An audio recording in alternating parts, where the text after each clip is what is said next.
Right now, 5 seconds from now, it's the future. 5 minutes from now, it's the future. So however I am now is seeding and coloring my future. And if I'm going to be upset and angry and feel defenseless and helpless, then that will be the future. Hey friends, Sean from SGT Report here. How are you? It's great to have you back. Before we begin this interview with my good friend Sofia Smallstorm, just a quick word from this interview's sponsor, a healthy little thing called C60. On the back of this virus, our health and patience have really been tested. But guess what? 100% pure ESS60 is incredible, and now you can get it directly from the lab. It's called a miracle molecule because people sleep better and enjoy more energy and mental focus with a simple spoonful in the morning. ESS60 comes in 3 delicious organic oils, olive, avocado, and MCT coconut. This groundbreaking blend supports your immune system with powerful antioxidant and antiviral properties. ESS60 delivers more than 172 times the power of vitamin C. ESS60 is such a powerful antioxidant that it helps neutralize free radicals to assist with detox. You're going to love it. It's great for pets too. Get $10 off today at c60perfect.com. I'll leave the link below. And welcome back, friends. Thank you so very much for finding me on YouTube. Friends, so much to report. We're going to talk about so many different things today. The second wave, the fear-mongering. As I predicted in my recent video, the second wave agenda, it's upon us, and we're going to talk about that and so much more with my good longtime friend, Sofia Smallstorm. How are you, Sofia? I'm fine, Sean. Thank you again for having me, or thank you for having me again. You're very welcome. Thank you for joining me. For those who don't know, guys, Sofia is the mind behind 9/11 Mysteries. I always like to plug that, Sofia, because it is a seminal documentary that helped wake me up back in the day, and you produced the whole darn thing yourself. Sofia, get this. Are you familiar with Stefan Molyneux on YouTube? Yes. Stefan Molyneux cites himself as essentially a philosopher. I find him to be a very measured YouTuber, a very measured speaker, a fair-minded person, a decent guy. I've never interviewed him. I don't know him personally, but he strikes me as a good man. And Stefan Molyneux's YouTube channel with 900,000 subscribers was terminated on June 29th, yesterday, as we're having this conversation, alongside white supremacists David Duke, Richard Spencer, and Jared Taylor for violating YouTube policies enacted in 2019 against hate speech. Sofia, they terminated without warning or cause Stefan Molyneux's YouTube channel for hate speech. And as I tweeted last night when I found this out, if they can terminate Stefan Molyneux, no one is safe. Well, that's true, Sean, and that's why we have to do these things through our own pushcart. YouTube is like a pushcart. It's just a big global one, and everybody's very fond of it.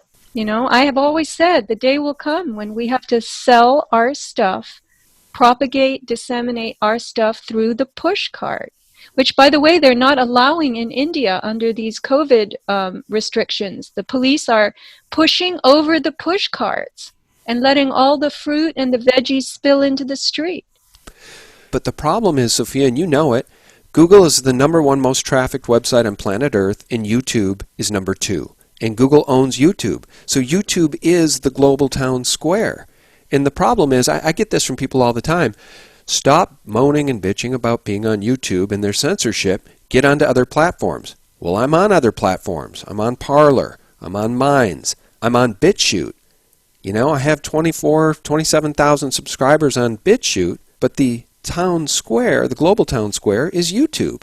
And they're censoring and terminating the speech they don't like. Okay, Sean, I have a suggestion. Yeah, hit me. My way of looking at this is that we don't think about YouTube as the town square. We think of Sean, SGT Report. And when we feel like hearing what SGT Report is doing, we look up SGT Report. Now, I understand there are search engine issues, but if people memorize where you are or they have a favorite place to look for you, that's where they need to go. And I want people to learn that I don't have a YouTube channel. And I have never gotten one because I never wanted to be terminated. So that problem is out of my hair. But people say to me all the time, how do I find you? And I say, you just have to go to places that do interview me, look up my name if you can, come to my website, see the podcasts I've put up, and look for me. Don't look for the town square. So people have to make a mental list or a written list, or they can count on their fingers their favorite people to listen to. And they have to go in search of that person, not to go to the, big Sheraton hotel where they think everybody is staying. And that's where you look for them. It's a different tack that we have to learn to take. Look for Sean. Look for SGT Report, or know where to find SGT Report. You see what I'm saying? I do. I like that. And people know they can find me directly at sgtreport.com, the antidote to corporate propaganda. And at the top of that website are always sticky posted my 3 newest videos. So that way you don't need YouTube's algorithms to find my videos either. That's a great suggestion. Owen Benjamin is doing the same thing. Many people are doing the same thing. You've got your own websites. Shout those out, Sophia. Well, my blog is the most active part of my website, sofiasmallstorm.com, and I've been cherry picking and posting some very interesting little tidbits on this COVID material, so people can put their own perspective together. That's how I like to work. I don't want to spoon feed anybody a whole jar of baby food. I want to give them little tidbits of this and that to get them thinking. Because Sean, the most powerful thing that can happen to us is the light bulb going off in our head when we actually get something, when we connect dots ourselves. And this is why you do these shows, because you're putting material together with a commentary, with a perspective that's uniquely yours. You have a particular kind of voice, a very high intelligence, a very insightful way of framing and looking at things. And this is why people like you. And this is why they need to brand in their brains SGT Report and go find you on your website. Stop looking for you at the Sheraton. I'm putting your check in the mail as we speak. That was very kind. You're very intelligent too, and I love you. So let me just round this out, the Stefan Molyneux thing. On Twitter, somebody tweeted here, in my opinion, this was all planned after the 2016 election. You don't want to deplatform pro-Trump voices right away because he'd have years to respond. You wait until 4 months before the election. That way, it's too late for Trump to act, and it's out of the news cycle by voting day. Somebody else tweeted this, the book burning is underway, Stefan Molyneux banned. You know what I thought was interesting as I searched news on this, Sophia? As I scroll down, the third or fourth news item under his name being banned is Stefan Molyneux, Southern Poverty Law Center. You gotta love it how they prop up those types of hit piece articles on Google. That's what Google specializes in at this point. At one point in human history, their slogan was, "Don't be evil." That's no longer their slogan, Sophia. Now, would you like to take a look at Zero Hedge headlines? Should we talk about what you already mentioned there, the second wave? Sure. I mean, again, you're way more newsy than I am. So honestly, when I do these interviews with you, I shiver because I'm petrified that you're going to bust me. You're going to say something that I know nothing about. You're one of the most intelligent people I know. That's Doesn't impossible. mean anything. I'm not as well versed on news, but I can think. I'll think about what you say. Yeah, and then I'll but try I to know that comment. you have very strong feelings about all of this mandatory mask wearing, right? So look at this. Now they're trying to tell us COVID-19 is 10 times more infectious than it was at the start of the pandemic. Now, what I've noticed about Zero Hedge recently, and it kind of saddens me, is they are really part of the fear-mongering on this coronavirus thing. I'm rarely seeing commentary or opinion pieces or science on Zero Hedge that runs counter to sort of the officialdom we're hearing. Here's another. New York adds travelers from 8 states to mandatory quarantine list. EU bars travelers from the U.S. Live updates. Coronavirus cases versus fatalities, why the next 6 days will be crucial. Look at that, gold above 1800. One more down here, Sophia. L.A. orders closure of beaches for July 4th weekend. Sheriff refuses to enforce ban. That's the good news, Sophia. I've been saying the answer to all of this is sheriffs that will obey and put the Constitution first.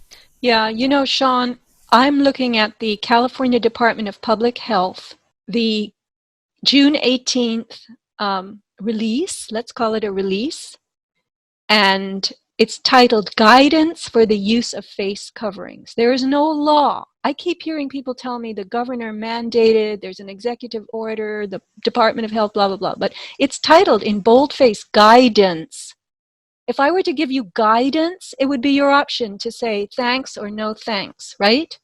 And guidance is simply suggestion. And there are suggestions as to who should not wear a face covering, which would be, number one, persons under age 2, persons with a medical condition, persons who are hearing impaired, or communicating with someone who's hearing impaired. The ability to see the mouth is essential for communication. Duh, right? Right. And so I don't even hear. The other day I was in Trader Joe's and she told me my total, and I thought she said Merry Christmas, because that was the best I could hear out of her mask. So what I would like to help people to understand, and I have recently discovered an amazing firecracker of a woman who lives in Orange County, the county north of me. Her name is, I introduced you to her the other day, her YouTube channel, Peggy Hall. And she has done these really great YouTubes. She has created PDF files you can print out to educate business owners and your friends and neighbors that there's no requirement to wear masks, Right. and that masks don't help. I'm watching an interview between Del Bigtree, who is the producer of Vaxxed, the 2 Vaxxed documentaries, and a guy from Canada who is a civil rights, let's see what he's called. He's a scientist who is Denis Roncourt. That's the more French way to say it. And he is giving all kinds of reasons. This is a 22-minute interview, which I'm going to post on my blog, that was released on June 25th. Anti-maskers, right or selfish? Now listen, Sean, I'm going to throw something at you, and I want you to answer. If masks are the way to go, and the entire public, the sheeple, start, trudging along with their masks on their faces, what about the future of Hollywood movies? Are we going to have to look at actors wearing these masks? What fun will that be, right? It's totally absurd. And I Totally. have that Peggy Hall video up right here on screen for people to see. No mask, no problem. California stores cannot deny entry. It's important information. No, you're absolutely right. And who wants to be breathing their own CO2 all day long? It's not even healthy. Yeah, the Pardon? oral bacteria that lines that piece of cloth that you have wrapped around your face.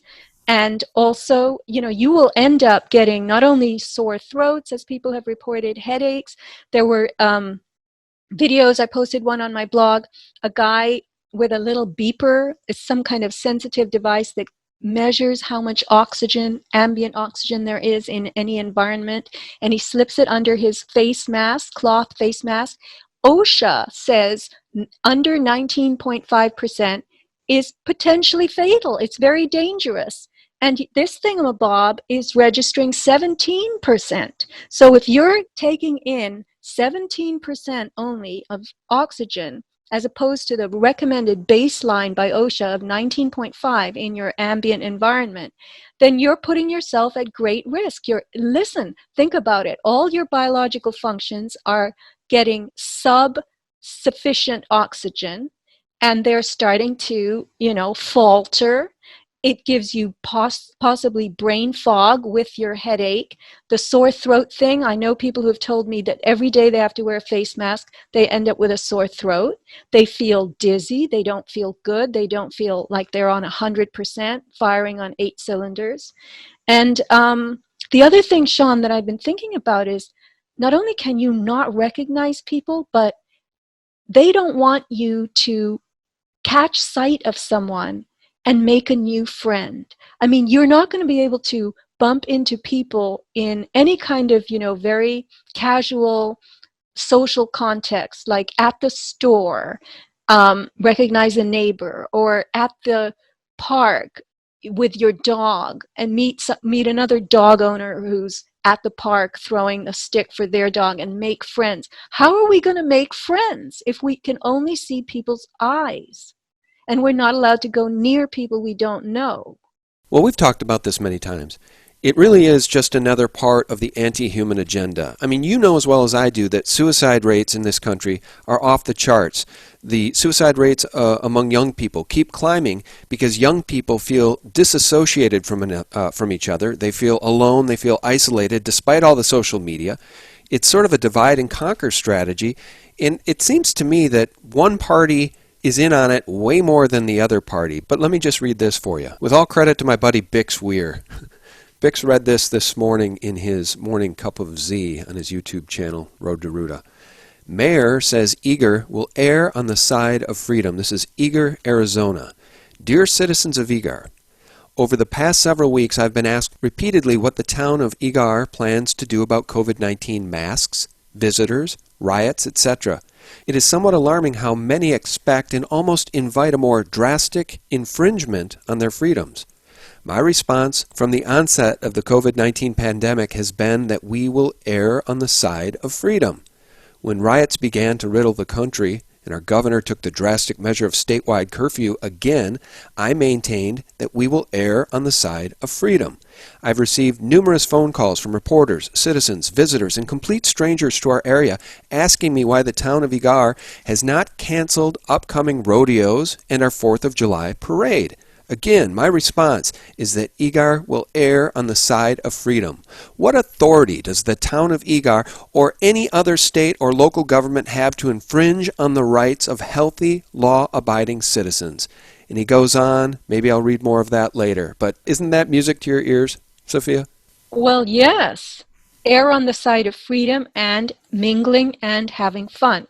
Have you noticed that it's 5 states where the COVID deaths are the highest? 5 states run by Democrat governors account for more than 50% of all COVID-attributed deaths. Are you surprised by that at all? And by the way, most of these deaths, in fact, are happening in long-term healthcare facilities. Old people being given COVID. Sounds a little like eugenics to me. Well, this Dennis Rancour being interviewed by Del Bigtree, I'll just read you the title again. Anti-Maskers, Right or Selfish, June 25th. High Wire with Del Bigtree. He brings up this term called, 2 terms, winter burden of deaths, which is an annual thing. And there's always going to be more deaths in the winter because there's less sun. Our bodies are more taxed in cold weather. So whether you live in Australia or you live in, the northern hemisphere, you're going to have higher death rate in the winter, particularly what's called all-cause mortality, where many different factors bunch together in immunocompromised people, elderly people, for instance, and they tend to die in greater numbers in this winter burden of death time period. So if you plot out on a graph how many deaths there are all year long, you'll see that in the winter it spikes. And he said, that's how it is now. It has not changed. Globally, it has not changed. We are still looking at the same peak during the winter. And there are many websites, and Henry Mackow's website is one that has really driven this point home as simply as ABC for a 4-year-old. And that is that the common cold spikes in this time period, during this winter death burden period. And they honestly, Sean, in my opinion, have gotten us all totally terrified of the very thing that appears in conjunction with the common cold, which is the coronavirus.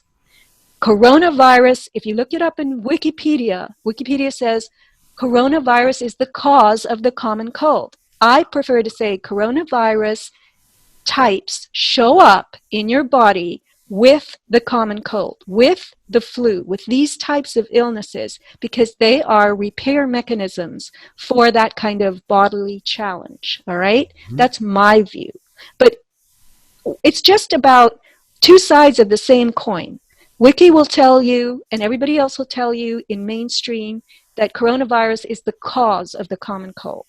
So everybody's got coronavirus in them because everybody has had the common cold. It is the most common thing there. That's why it's called the common cold, right? Well, let me just interject and say, when we talk about people getting scared about all this stuff, and it's really the fear-mongering from the mainstream media. They will not let this go, and now they're hitting this hard, the second wave. They're hitting it hard all day long, every day, and there's no need to be fearful if you just look at the stats. Now, in the state of Minnesota, I always like to cite this. Prior to the lockdown, the state had a $1.3 billion surplus. Now, after the lockdown, the governor bemoans the fact that now there's a $2.4 billion deficit, and all of it was done on the back of just over 1,400 deaths attributed to COVID, but of those 1,400 deaths, more than 1,000 of them were elderly people in long-term health care facilities. So he took a $1.3 billion surplus and turned it into a $2.4 billion deficit over the deaths of around 300 otherwise healthy people. But we can't even trust those figures, because there was a senator whistleblower in Minnesota saying that they are being ordered by the health department to just label everything COVID. So the whole thing appears to be a sham to a large degree. That's right. They're just taking a certain kind of wrap and putting it on everything. Wrap, W-R-A-P. They're wrapping up all deaths with the coronavirus ribbon. And people are believing it. And the real problem, Sean, is that people absolutely do not want to look deeper into anything. They just don't. They don't want to look at your face because they're looking at their phone. It doesn't matter to most people that only your eyes are showing.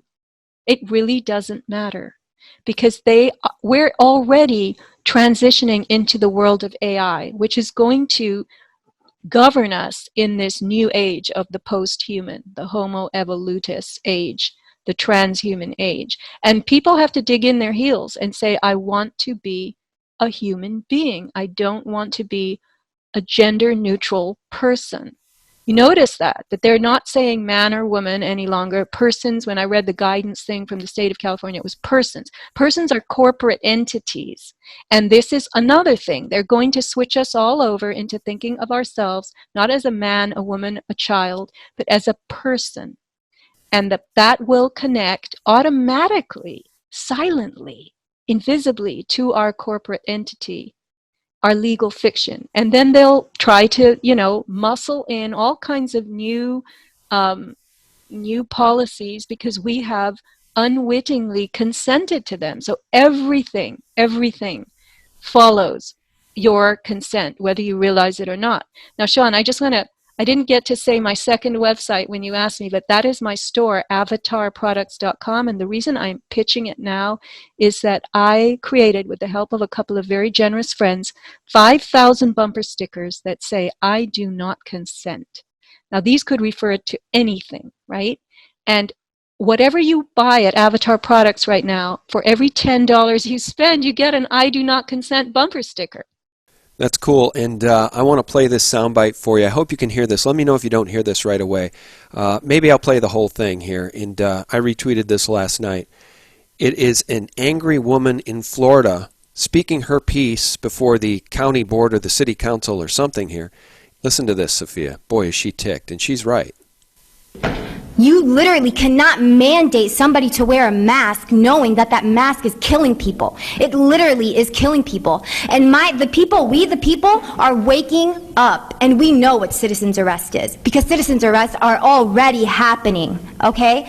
And every single one of you that are obeying the devil's laws are going to be arrested. And you, doctor, are going to be arrested for crimes against humanity. Every single one of you have a smirk behind that little mask, but every single one of you are going to get punished by God. You cannot escape God. You cannot escape God. I'm going to say that again. You cannot escape God, not even with the mask or 6 feet. Okay? 6 feet, like I said before, is military protocol. You're trying to get the people to train them so when the cameras, the 5G comes out, what? They're gonna scan everybody. We got to get scanned. We got to get temperatured. The kids have to go to school with masks. Are you insane? Are you crazy? I think all of you should be in a psych ward right the heck now, because none of you know what the hell you are all talking about. So, quite a rant there, but I did retweet it saying I really, really like her thoughts on citizens' arrests. With a little backup from a constitutional-minded sheriff, the time has come. Did you see the video of Dr. Fauci the other day? After the cameras stopped rolling in some press conference he had or something, interviews he had, as soon as the cameras were turned off, he pulled his mask down. People are waking up to this, Sophia. It's absolute nonsense, and people know it. Yeah, Sean, the mask is some kind of new formality that they are trying to foist on us that is actually harmful. I mean, the days of the hair shirt are over. I would like to ask people who insist on wearing masks, and then how about a hair shirt also, or a corset, right? Or let's bind your feet. Let's do these things that really limit your freedom, your movement, and your health. And why did they do all these things in the past? Who knows? But we have advanced to a certain level of mindfulness, you would think, awareness. We've got quote unquote science, but the thing is that this Roncourt, Denis Roncourt, he cites all these different studies that show that mask wearing doesn't protect you against anything. And he talks about, the little aerosol droplets and whatnot that can get squeezed through the pores in your skin. So anyway, it's very sad overall that our entire world is believing hogwash and walking in lockstep with it. That's what's sad to me, that nobody is an individual anymore. This political correctness that started in the 80s has grown into not wanting to offend other people. If they want you to wear a mask, you should wear a mask. And that's, in fact, what a friend of mine said to me this morning. She's reasonably awake, but she said, I wear a mask because I don't want to offend others. And I said, all right, so will you get a vaccine because you don't want to offend others by not having one? And she said, no. I said, well, how are you going to manage that? So that's the question. Where do you draw the line? Where do you draw the line? That's right. And just real quickly, getting back to that Mayor of Egar's statement, Ben Franklin warned that those who would give up essential liberty to purchase a little temporary safety deserve neither liberty nor safety. I believe his warning is as applicable today as it ever was. And that couldn't be more true. You mentioned the word lockstep when you were speaking there. I'm sure you're familiar with the Rockefeller paper. The heading on page 18 was Lockstep, More Top-Down Authoritarian Control. That whole part of the paper, Sophia, was written about a pandemic. More top-down authoritarian control on the back of a pandemic. Lockstep. Yeah, and Sean, I mentioned to you, I think it was a while back, that the origin of locking down the country came from, apparently, I don't believe this is entirely true, but this 14-year-old girl, Laura Glass from Albuquerque, New Mexico, whose father, Robert Glass, worked for Sandia.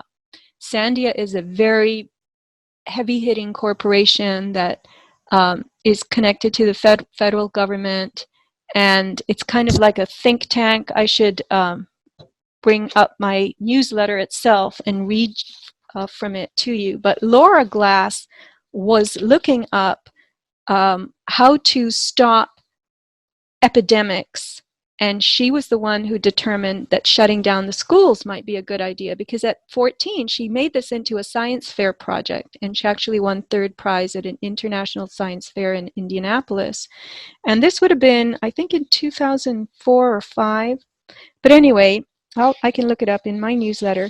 She found that school children had the most contact with the most people on average. Little school children would be in contact with 140 people per day. And she suggested, let's close the schools. If there's an epidemic, that would be the most effective way of curtailing the epidemic. And then apparently, as the story goes, the feds called up her father and said, hey, Robert, how could we, control a pandemic? President Bush or whoever it was wants to know this. And he said, oh, my daughter is doing this project. It's on the computer right now. Let me send you the research. Yeah, Halloween 2005. Robert Glass said he received a call. Could we prepare a brief for Secretary Michael Chertoff of the U.S. Department of Homeland Security? That's what the feds asked him. And it was needed for a cabinet-level tabletop exercise at the White House. And hey, the father realized that his teenage daughter's project was already on the computer and was what the feds were looking for. And that's where we got the template for our lockdown from this kid. Now, I'm going to tell you, there was something going on at the time and before, and it was the kind of the Super Kids project. It was not just Sandia Corporation, but the CIA had all these children that they had been profiling. Remember those intelligence tests at school that people used to have in the 6th grade or so? Did you Sure. ever have one? Sure, yeah. Yeah, so those tests were for tracking and finding super kids. And this is discussed, I'm trying to find it here in I my was not newsletter. selected. Well, you are You now, might have been. okay? Sophia, you might have qualified. I had those tests, but I was not living in the United States at the time. I'm glad But I wasn't selected. Can you imagine being sucked into some sort of CIA program and not even know it, being tracked your whole life? yeah, that's true. That's absolutely true. You would hate that. So yeah, it's this guy, Peter Levenda. One of my co-researchers turned me on to him. He is author of the book trilogy Sinister Forces, and he talks about the grooming of super kids by the CIA, and there's a lot of MK Ultra involved in these programs. I will read you some names. Uri Geller, Steven Spielberg, the Atomic Energy Commission, something called the Round Table Foundation. These were all formed around 1940s, 1950s, and they would look for children, and then these children would come up with all these ideas. And they were also teaching these children about telepathy, ESP, kind of like indoctrinating them in not just super thinking, but super communication. And they were all very gifted in remote viewing. They talked about UFOs. This was all part of the defense energy establishment. Have you ever heard of any of this?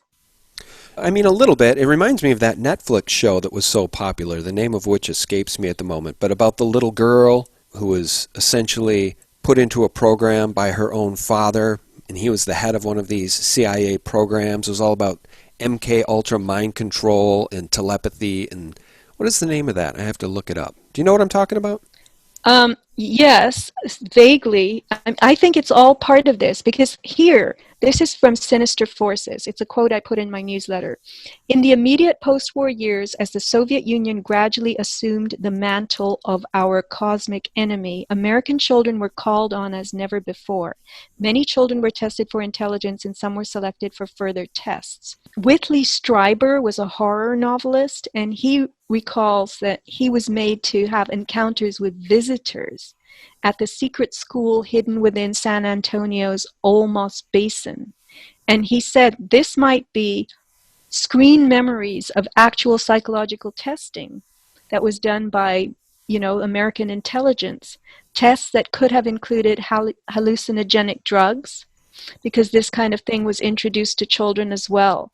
And what I want to make mention of here, Sean, is that what they're doing with children today, teaching them to fear each other's germs, each other's bodies, each other's breath, teaching them to, you're not allowed to play together. You have to wear masks. I've seen little spindly 5-year-old children wearing masks, and it is heartbreaking. I'm listening. I just was trying to figure out the name of that show, and it was Stranger Things, I believe, on Netflix. Okay. And it was all about this young girl with really superhuman powers.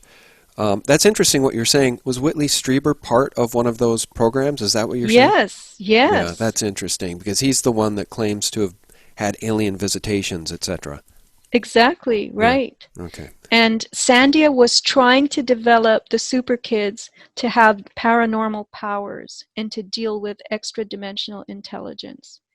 They were introduced to all these, people like the Uri Geller who bent spoons. And I mean, I don't know much about the workings of how you bend a spoon, but I'm telling you, there is no division between science and the paranormal. You could call it science and Luciferianism. The deeper you dig, Sean, the more you find that the top thinkers, the top inventors of our world have all been groomed and indoctrinated in this very occultic stuff. Yep.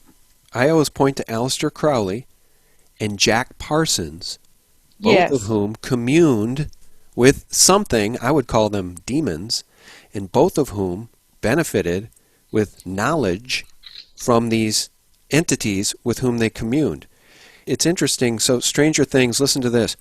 The secret LSD-fueled CIA experiment that inspired Stranger Things. The clandestine U.S. government research facility in Netflix's hit drama is based on more than conspiracy theorists' musings. What did it actually do? It's an article from The Guardian. So you're right over the target. Stranger Things, a huge hit on Netflix. All about pretty much what you're describing. Now, Sean, I'm going to introduce another idea here, which I actually saw in complete crystal clarity after I listened to Catherine Fitz's interview with James Corbett. He had done, Corbett, a 4-part series, which is on YouTube, called There Are Fates Worse Than Death. And Catherine was interviewing him about this very, masterful, huge, it's a documentary, but he broke it up into parts because he didn't want people to sit and have to watch hours of material at once. And Catherine says in that interview, she says, there is a goal here to put software into us. So this COVID vaccine that they're trying to mandate, which will be predicated on our consent, I know that it will, because everything is predicated on our consent, but we have to learn how to not consent.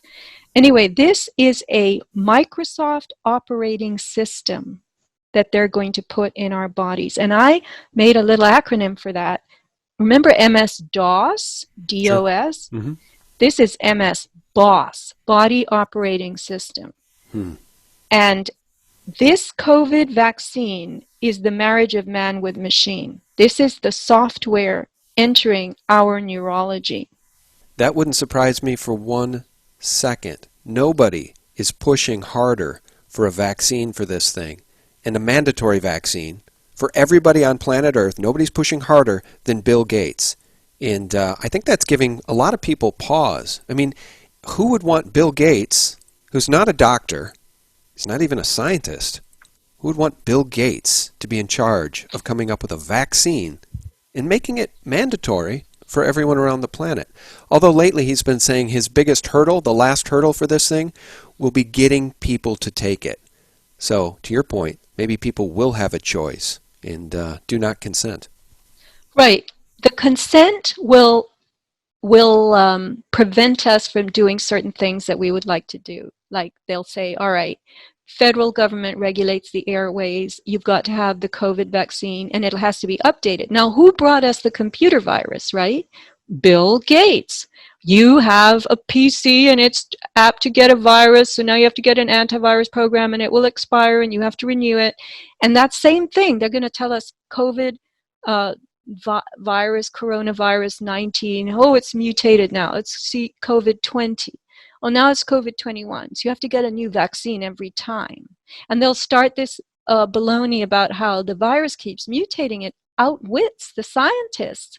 And you have to just keep getting your booster shots, keep introducing the software updates and upgrades, just the way you have to do a software upgrade on your Mac computer. You're going to have to do it with your vaccine. And if you don't do it with your vaccine, well, then you can't fly. And then if you choose to drive, well, then you can't cross a state border. So this will be the punishment. That's pretty much my analysis too, because it's basically going to be show us your papers, please. I mean, they're talking about immunization papers. If you want to travel, you're going to have to provide your immunization papers. So you're right. Many of us will say no to this vaccine, but then there will be totalitarian consequences for that decision. Right. So again, I say to people, it's not a good idea to dread this because we still have time. You're living in the present. The present is not the future. And Sean, I'm also studying neuroscience and understanding that the neurochemicals that you habituate yourself to, that are continually produced in your body, really affect the future that you encounter. Because there is some basis, a lot of basis to the fact that, for instance, I learned something really amazing from watching these several series that were on the internet about GMOs and whatnot. Do you know that the minute you get bad news, a devastating piece of news, good bacteria just keel over and die in your gut biome? They're so sensitive to your emotions that they die. And then the pathogenic bacteria grow like weeds. And they go, oh, good, we get to play now. And they grow like weeds, and these pathogenic bacteria affect the balance of your neurochemicals, because the good bacteria make neurotransmitters. They actually make the component parts, these are called the aromatic amino acids, that are built into neurotransmitters that give you good feelings. So those amino acids would be tryptophan, tyrosine, and phenylalanine. And when your body isn't able to, when your gut bacteria, who actually do the manufacturing of those amino acids, when they're not able to make those amino acids, then you have terrible feelings. You're in constant fight or flight. You can't sleep, and you dread everything. And that's really how you walk into a very unpleasant future, because you don't even have the neurochemistry to deal with anything else. Well, I totally believe that. And, I've seen the experiments, even with, I think it was plants. The experiments where people, if you say terrible things to plants versus beautiful things like, I love you, you're a beautiful plant, the plants will either wither and die or they'll flourish based on words being spoken to plants. You've probably seen the sound resonance experiments with sand or salt, the harmonics. As Yes. the harmonics levels change, they make beautiful geometric shapes.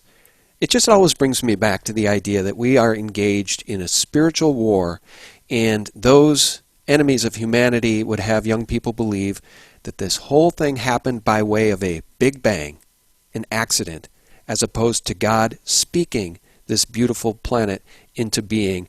There's evidence everywhere of the beauty of creation in sound resonances, and you're right. You get terrible news, your gut bacteria, the good stuff dies. I believe that, Sophia. Yeah, and then if you only have the neural pathways for anxiety and dread and fear, then that's all that you're going to meet up with, because there's nothing else that you're going to be able to touch or handle. Now, here's where it gets a little woo-woo. Do we really create our future? That's the question. But when you cannot produce good feelings within yourself, imagine all of this body type of communication, body language you're putting out. It's going to be negative, and it's going to affect others around you negatively. It's going to kill the plants. It's going to make the sand go into bad shapes. And that's going to be the shape of your life. You are actually seeding your life. So you have to learn, all of us have to learn how to elevate our emotions in the present moment, because the present moment, Sean, is always tumbling into the future. Right now, 5 seconds from now, it's the future. 5 minutes from now, it's the future. So however I am now is seeding and coloring my future. And if I'm going to be upset and angry and feel defenseless and helpless and more suicidal, then that will be the future. But if I say, you know what, I'm okay right now. And this is what freedom truly is, Sean. And I think when you mount this horse in your own being, then you can really ride out ahead, and you will create freedom for yourself in the next 5 seconds and 5 minutes and 5 days and 5 weeks. And that horse would be your emotional content, your emotional manufacturing, your emotional factory is a choice. It's a choice. I love that, and I think it's the perfect segue into this closer for our interview here. It's the final paragraph from Mayor Bryce Hamblin. In closing, he writes, "Where would America be if our ancestors that pioneered the countryside, facing a mortality rate that would make the coronavirus look like a scratch, had simply given up, turned back, or laid down and died out of fear? Where would America be if its brave servicemen and women who throughout history have on occasion faced odds of almost certain death, simply refused to fight out of fear. When did we stop being the land of the free and the home of the brave? Take charge of your own life. Nobody owes you anything. The government has never been more ill-equipped to solve your problems, nor is its function to do so. This is America. Stand up and be somebody. Be brave and live free. Bryce Hamblin, Mayor, Town of Eagar.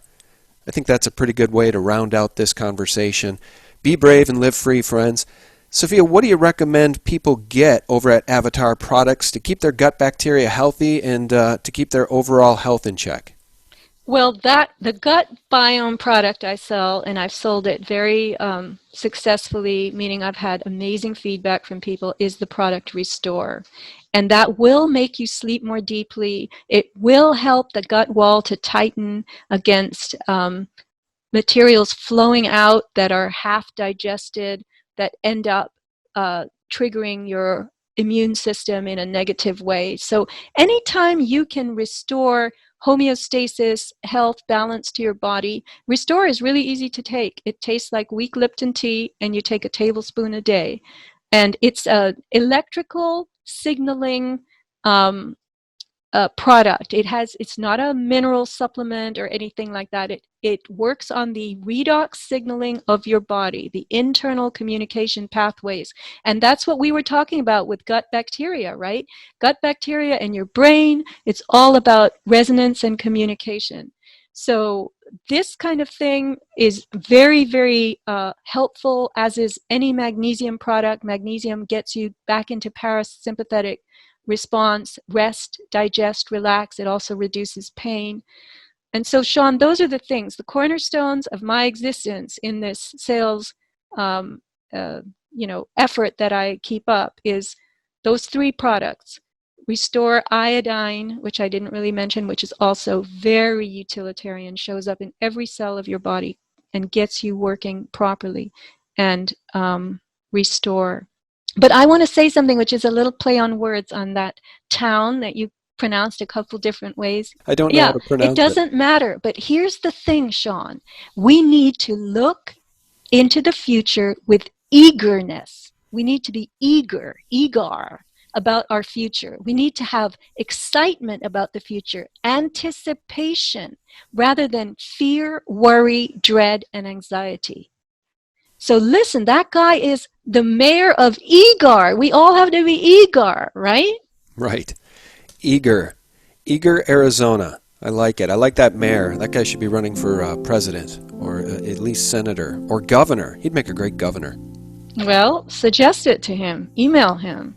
All right. Well, I'll tell you what, Sofia. I really do enjoy our conversations, and we'll just shout out your main website is what? AvatarProducts.com for products, SofiaSmallstorm.com for posts that really have to do with keeping track of what's going on. My blog page is the most active page of that site. Okay, very good. Well, guys, our guest has been Sofia Smallstorm. Thank you, Sofia. You're very welcome. Thank you. Friends, thanks so much for tuning in. A special thank you to our patrons who are literally keeping us in the fight for truth and real news. And guys, for real news 24/7, remember, Sofia's right. Just visit us directly at sgtreport.com, the antidote to corporate propaganda. God bless. Bye-bye. This is not a simple civil unrest boiling up out of the hearts of either the black population or other minorities or majorities in our country. It is a paid-for insurrection